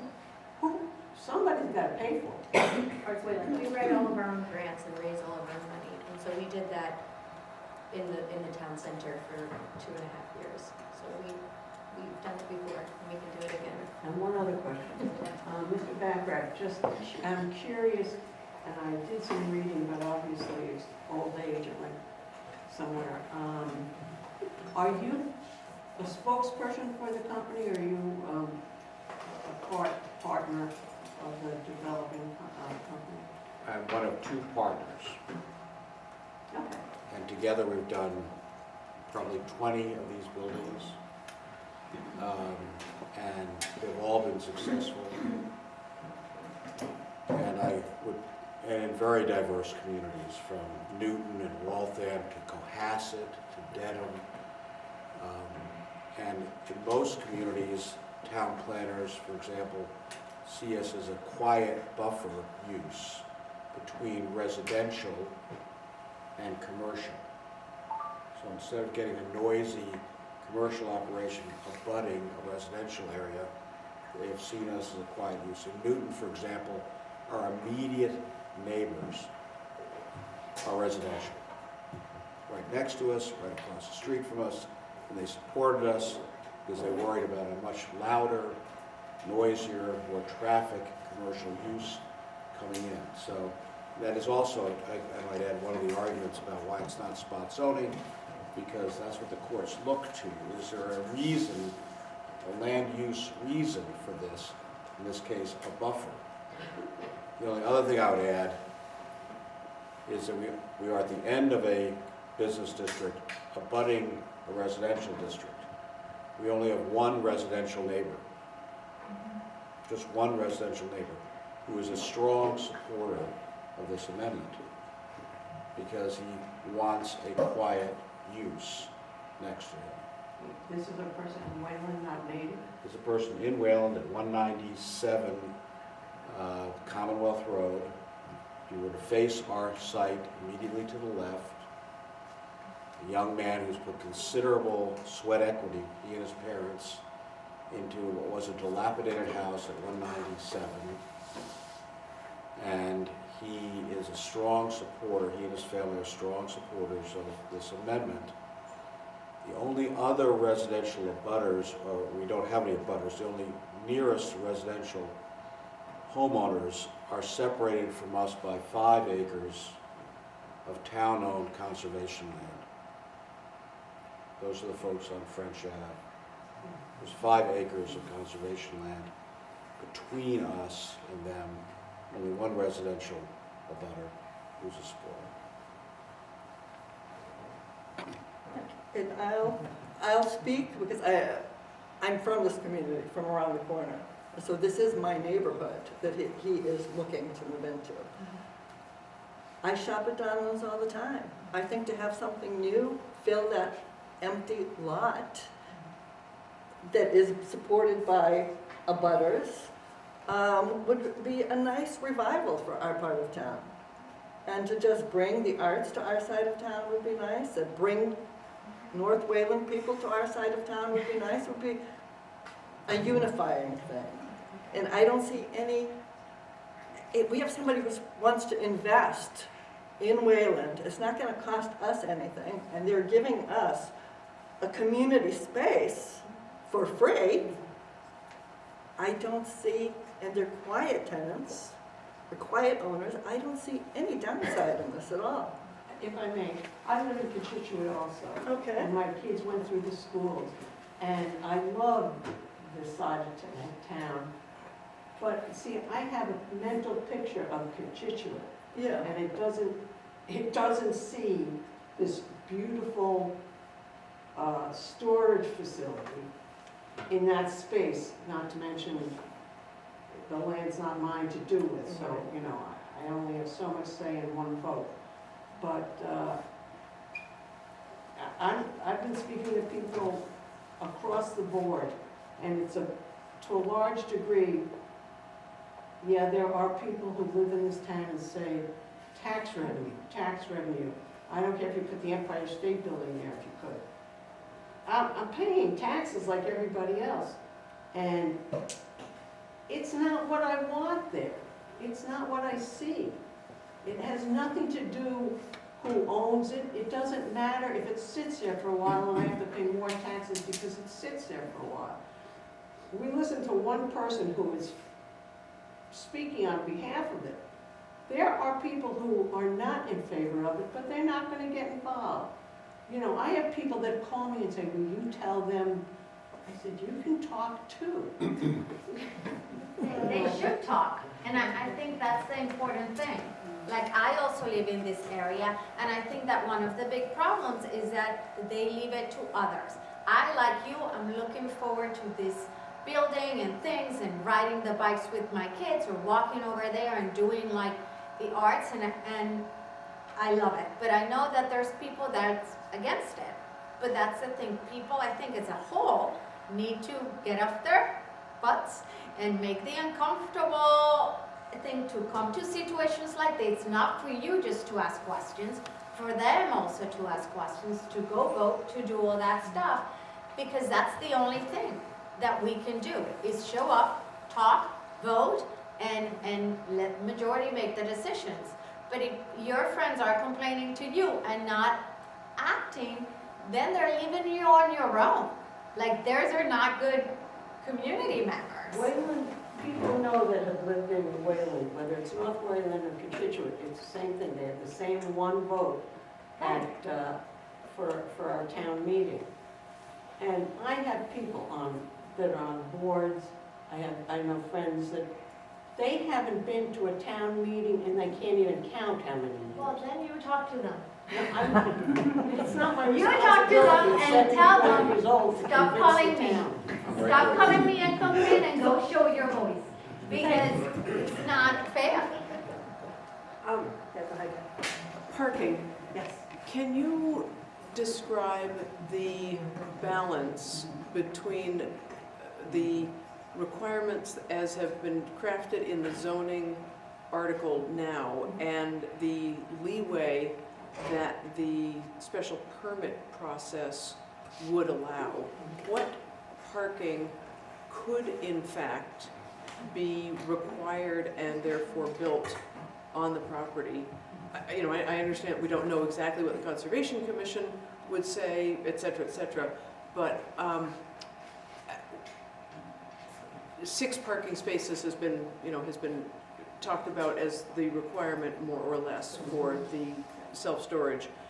The Arts Wayland factor is one that has a great deal of, sort of elasticity, if you will, in terms of need, potential need. And so I'm just wondering how that is, could potentially play out, because this is a zoning article, not a project article. How will the scale of parking really be addressed through zoning? So right now in the zoning, it says the 1 space per 15,000 for the storage, so those 6 spaces roughly. For the event space for Arts Wayland community space, and again, the Arts Wayland could be something else. So it says it must have adequate parking, and that is up to the ZBA. So part of it, it's kind of quantified in the couple of metrics that I gave. One is for an assembly space, it's 1 space per 3 people. Or it's, if you look at it in a town gathering space, it's 1 space for 200 square feet. Right, so however the ZBA, for whatever use that is, feels is appropriate. From Arts Wayland point of view, what it's going to do is it's going to say how many people they can have for an event. It won't affect the size of the space. If they can only fit 17 parking spaces, then that will limit them to concerts no larger than 50, right? So if they can only get 12, then they're limited to 36. If they can find a few extra, maybe they can stretch to 60. So it's really going to be... 2 banks, that they can park at 2 banks after 6:30 at night. Well, that would be great if they had some of those events. But again, in the master plan, it says being flexible with some of those parking areas, but that would come down to the ZBA.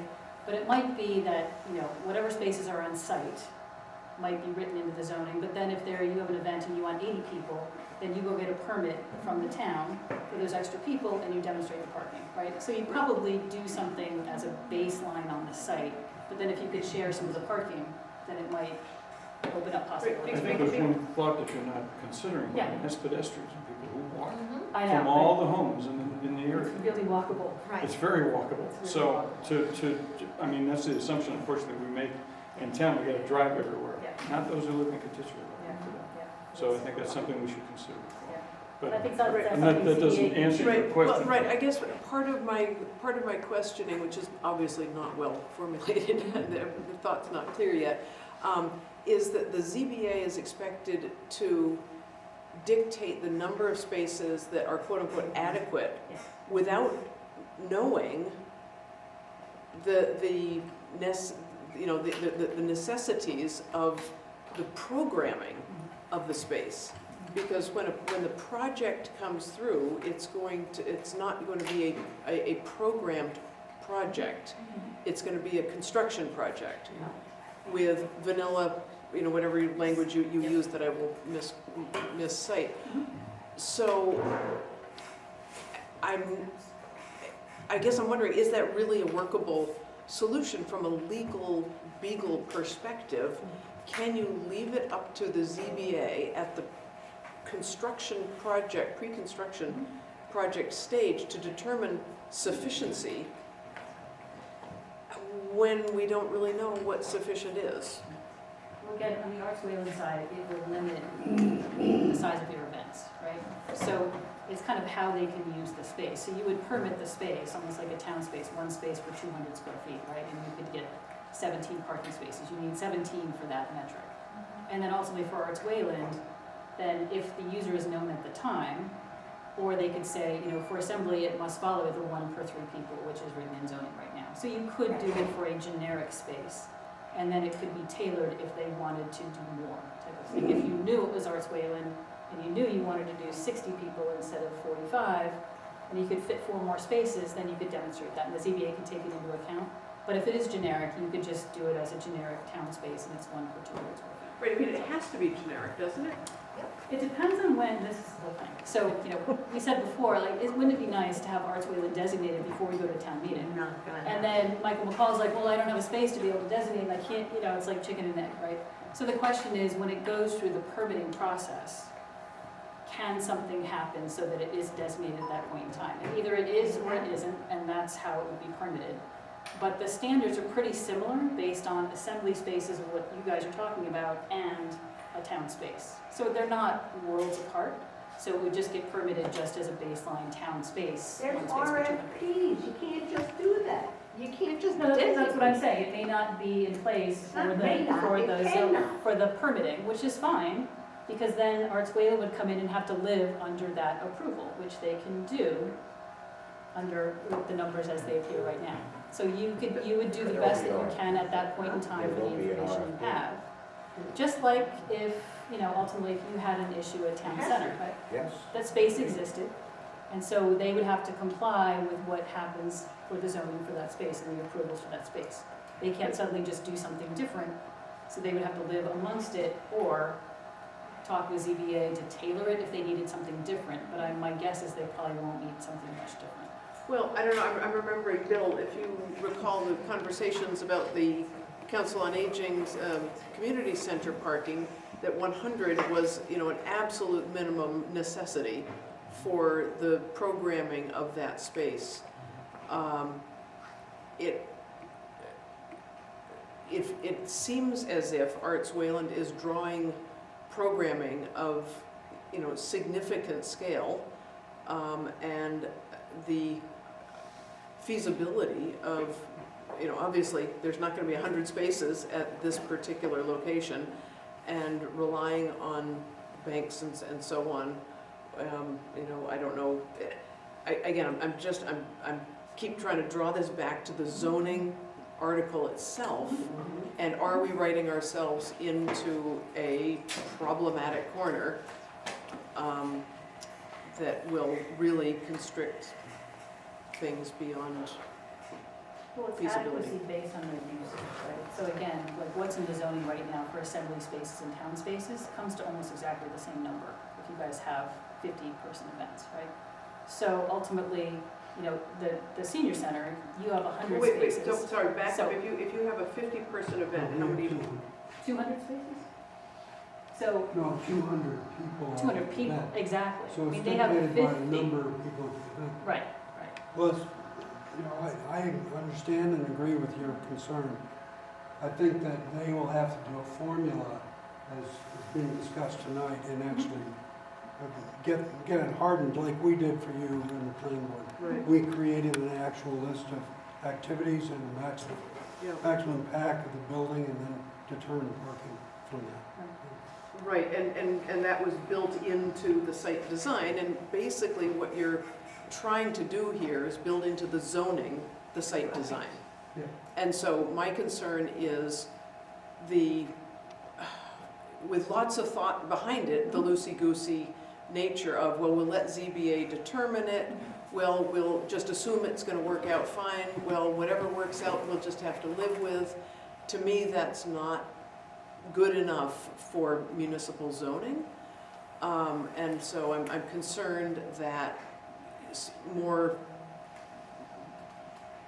structure, thank you, more structure be presented that can really lend assurances that needs will be met.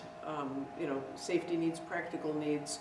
Musicians do drive, you know, yes, some people can walk, but musicians drive cars with the instruments, and artists drive cars with materials.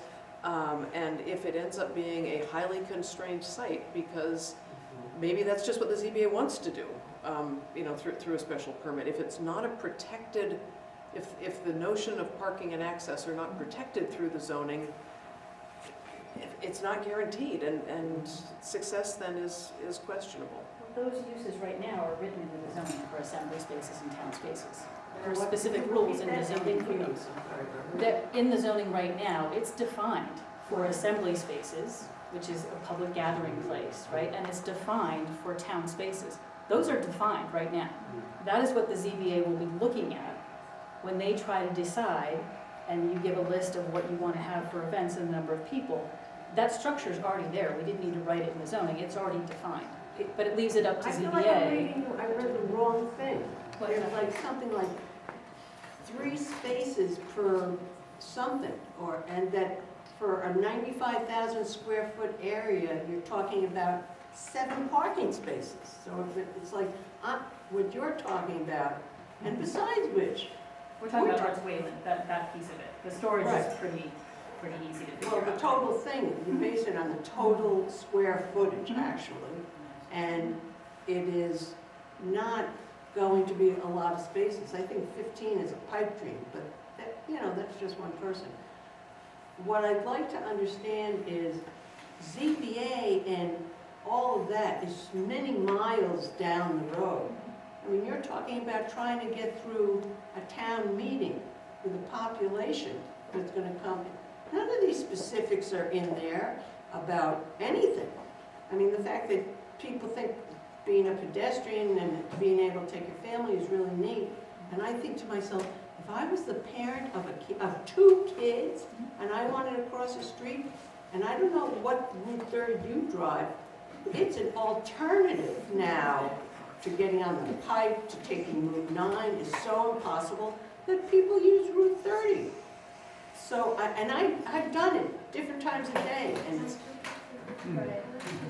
I walk to my house down 27 to Route 30 to go to Starbucks we actually walk to Dairy Queen with my 2 kids and sometimes 4 because I have kids all the time.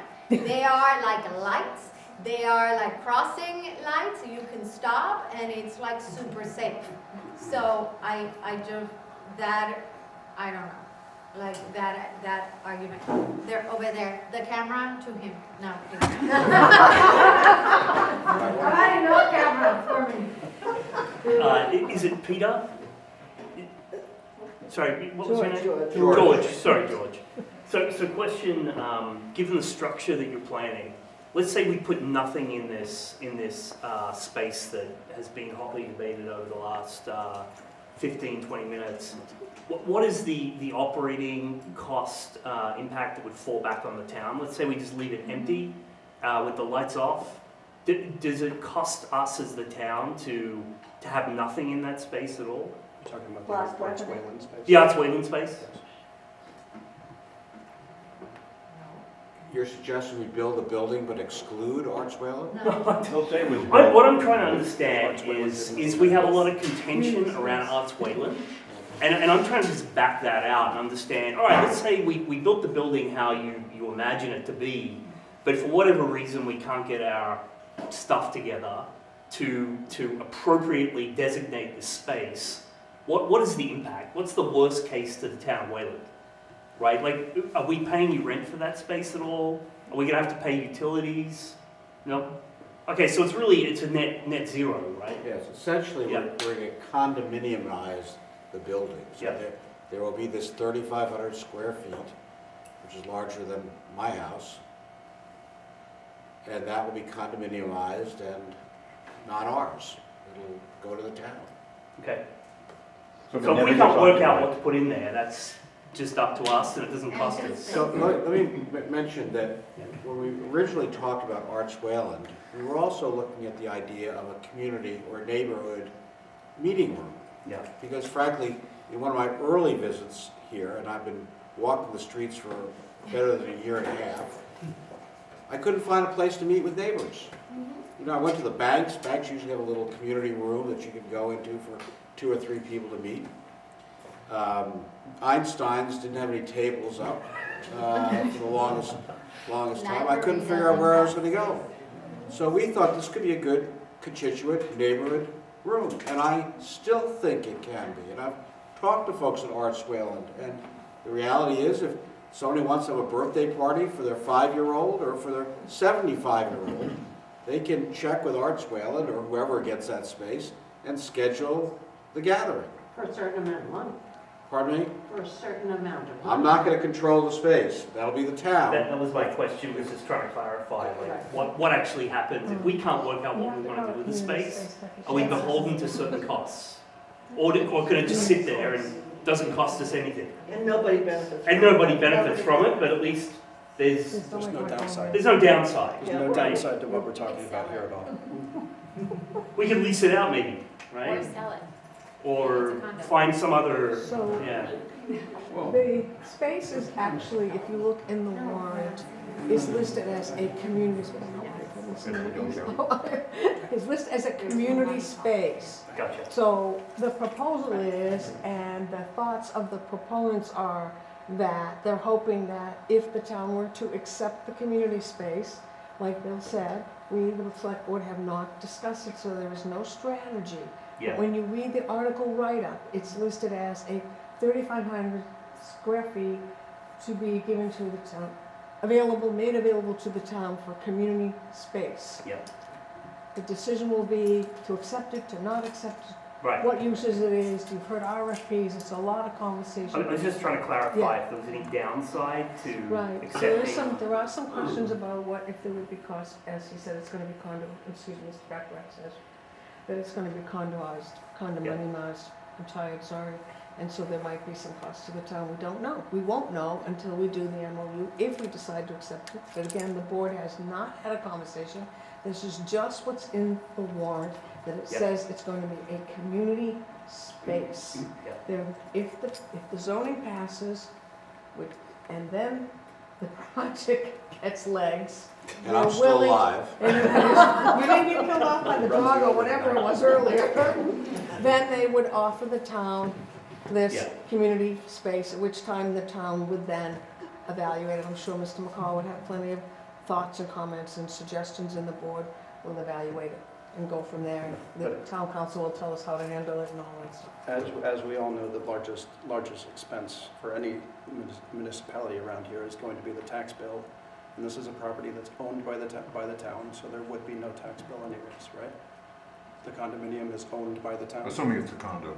Yeah. If it were a lease, it would be subject to. So maybe there's gonna be a minimal electric bill, $100 a month for the dead space We sitting don't there. know, and like because repairs, this right? is like, as someone said earlier, first we have to go to town meeting, then we have to vote on the article.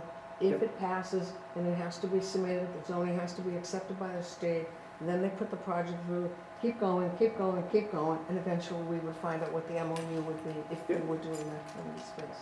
Yeah, But it no. doesn't need to be called a community space, because that's what it is. Got it. But I think the general synopsis is there really isn't some huge expense that we're all sitting there maybe having to suck up, We don't know. right? You know, This- this is a this- 3,500 square foot condo with no tax bill. It's gonna be brand new, there's no maintenance that's gonna be done on a vanilla box, it's just sitting there. And there's no tax bill because it's owned by the town. I mean, you're gonna have some minimal electric bill, and otherwise it's just, you know, I mean, maybe George charges them a condo fee.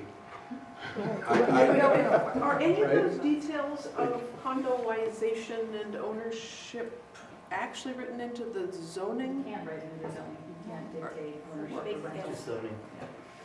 And let me say, I don't want to be held to that term, condominiumized. Right. I'm going to leave that to the lawyers to decide how the town takes possession. If they have another word for it or another way to do it that's agreeable to the town, condominiumized seems to be the right term. If you're writing in protections about parking and roof lines and windows, is there no way to write in some protection about ownership and liabilities and so on?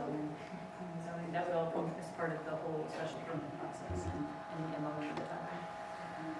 Right, and again, I'm sort of trying to play the legal beagle here, think through this, and sorry, George, but that darn bus that keeps, that we keep talking about, we need to be sure that the town is protected. And I'm not sure that we are adequately. Well, the zoning requires that the developer provide the space for the town. If the town doesn't accept it, then I'm sure you're more than happy to take back the space. But how Make could it a more creepy storage. lawyer interpret, and I've forgotten exactly how the language is written, but how could a creepy lawyer, not that there are any such things, provide the space for the town? Yeah, sure, I said you could have it Sunday night between 11 PM and midnight, once a month. Provide space for the town, so it's. Yeah, no, I hear you and I know what we want. Yep. I just want to be sure that we're actually going to be guaranteed to get it. Well, so if it's in the zoning, and if it's in the zoning, then you need to supply it to get your building permit and to get your CO. And this happens all the time in Boston. If you do a high-rise tower, build me a fire station. Okay, we'll build you a fire station. If that fire station's not done, you're not getting your CO. So there's always that trigger to make sure that we get what we're supposed to get. Do we have to do an MOU and talk it through and make sure that everybody understands what's going on? Absolutely, but that's in the machinations of how the space actually works. So the condominium point, that was the question mostly is, what if the building sells? What happens down the road? The condominium, it would always stay with the town. That was why condominium was kind of an interesting mechanism. It could be a long, perpetual lease. It could be, like, whatever it is. Like, we can figure that out, but he has to provide a space or he's not going to get his CO because it's in his zoning and it's in his special permit decision. So. But it also goes the other way, right? So we could all of a sudden not provide it for him because we could interpret our own language the way we wanted to. So we could say, you're not providing this space to us. So there's always going to be words that can be interpreted differently. And there could always be somebody, either it's the town or the developer, who's going for the zoning, who could argue that they're providing it and the other side is saying they're not. So there's always that open-ended question in every legal document. I actually, Wayland, I've only seen one document in my entire legal career that I found soundproof, and it was Wayland's cutoff for starting kindergarten. They literally said, the child has got to be bored, it was one line, and I could not crack the code. So it is literally the only line I could not argue, ever. And I literally sent her to private school, because I was like, I'm not going to win this. So you can play this game with the language, I think, at any point, and both sides can come to the table and argue it, right? So Right. No, I totally hear you. And not all lawyers are creepy. But what I want to understand is, what do we really need to get into this town meeting article language for the zoning code change that will protect everyone's interests, and ensure that we're moving down that we're not all sort of visualizing a pathway and sort of crossing our fingers and hoping that we're going to waltz down it pain-free, but really making sure ahead of time that everyone has the same That's why understanding. there's some suits that happen after you get to a certain point. I mean, Wayland's somewhat familiar with suits. What are you talking about? So, can I jump in here, because I've never had a harder time giving something away. Don't take 3,000 more square feet in the area. And frankly, free is the best I can do. I can't go below free. So I agree with you. There's nothing that should be left to chance or hope. Lawyers will pore over this. You've got a competent town council. There'll be an MOU, or there'll be something at the appropriate stage that will determine the details of the arrangement. And anybody who thinks that we are trying to pull a fast one on the town. No, not at all. I'm just trying to figure out, where does the zoning line end and the project line begin? And, where do the interests of the town fall? And good lawyers can resolve that, I bet, in a nanosecond. And the town will be well represented, but if the town doesn't want it, we can make it a lot simpler for us. My partner will get off my back for giving away $1 million in real estate. We're at 9 o'clock, so I just want to be cognizant of people. Yeah, you're going to, sorry, Mike, go ahead.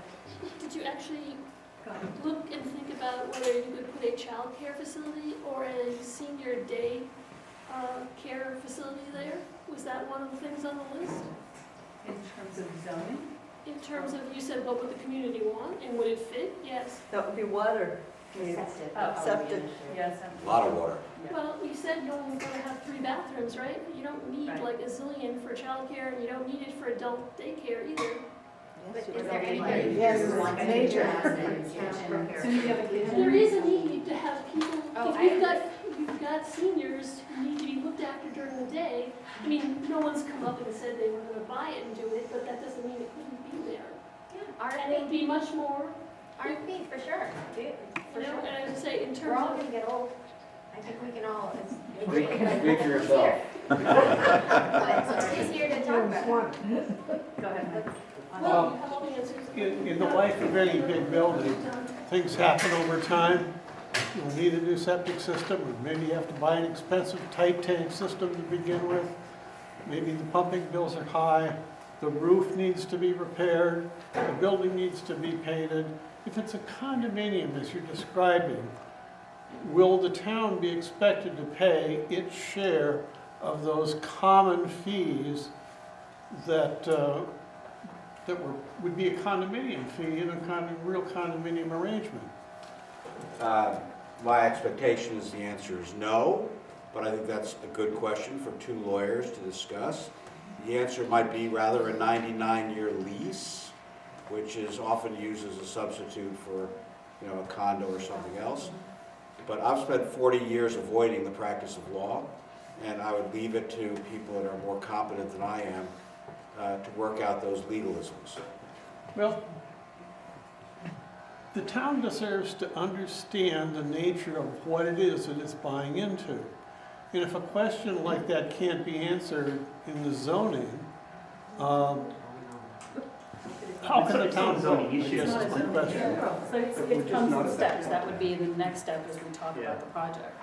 If down the road you can't come to agreement on the MOU, then you give up on the free space. I don't Yeah, think we give the up on zoning free doesn't space. commit us to moving forward with that development, right? Like, the Mm. development Still council to has to go through approve it all of it. per any other development in town. Yeah. This is just the zoning. So Right. step 1 is just getting the approval to have a space, a Exactly. storage facility. Exactly. So we just have to say, are we okay with having storage facility Right, like this in town? Yeah, but it's a great conversation to find out where people stand. I know this is a very small piece of Wayland, but it's interesting to find out beyond the lovely presentation you made for a half an hour. God love you. I could. To hear like maybe where do we want to go? Are we even interested remotely? I mean, you know, we're not going to know till town meeting if we can convince another friend to go with us. I mean, it would be curious to find out if we can get more than 6%, is one of the famous lines of the people on a board that I adore, who is that we can't get people to show up at town meeting. Sad. But I would say to your comment before, and you know, a lot of people, I was one of them, when I heard self-storage the first time, I'm like, ooh, like you get that nose wrinkle, like, ugh. Like, but then you stop and you realize what it is. It's not class B and C, it's class A, and it's good design, and it can do good things, and it can do really good things for the tax base. So when I talk to people, literally I ask them, what have you heard so far, and what do you think? And it's interesting, the stuff you get, because they've sort of grabbed like snippets here and there, but when you talk them through it, they're like, oh, okay, I get it, right? And some just can't quite get there, like it's still too big in my mind, I can't quite see it. But they understand why Arts Wayland is there, and they understand the design, and they understand a lot more. But the problem is when you just get the snippets, right? And you just kind of don't have the full story. But I would really encourage people to say, what do you think? What are you hearing? What are you thinking about? And if it's about self-storage, what is it about self-storage that's giving you pause? Is it because you think it's just really super ugly, or you think it's dangerous or nasty or whatever? It's not those things, right? So then it really is a question of, we have this opportunity to get this space for Arts Wayland. Are we willing to put up with the rest of the building? And putting up with it is great tax revenues and great design, green design, and low environmental impacts. That's a pretty good bargain. So, like when people talk about it, but self-storage is always, it's hard. People like much respect to George, it's just like, you know, it's hard. But when you stop and think about it, what it actually does, and I will say the same thing, when I did River's Edge 10 years ago, apartments was the dirty word. We don't have apartments in Wayland. Who's going to move in here? I actually had somebody say to me, people from Framingham are moving here, meaning Brazilians. Oh, my God. No joke. It's new and it's scary, and you think of the absolute worst of what it is, right? It is full and it's worth $73 million and cranking out $1 million in tax revenues. It's filled. How much tax $1.1 million in taxes every year. So people who were scared about it was going to be the projects, I literally had people, it's going to be the projects over there. It's one of the best multifamily developments in Metro West with some of the highest rents in the Metro West. And Wood Partners is one of the best projects they ever did. So now that it's done, people are happy with it. But at the beginning, people were scared about certain things, right? It's new, it's different, and people kind of think of the worst. But think of, okay, what are the details really? What is it really going to look like? What is it really going to act like? How is it going to feel in our community? And what can it do for us? So I would just encourage having that conversation, because it's, it's not just that self-storage. It's not Class B or C self-storage. It's not the really awful stuff that you see across from Home Depot. This is something very different.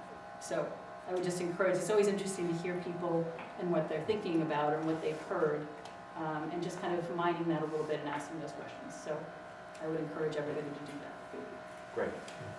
Okay, Thank you. well, that is 9:15. Thank you all for coming. Stephen. Yeah.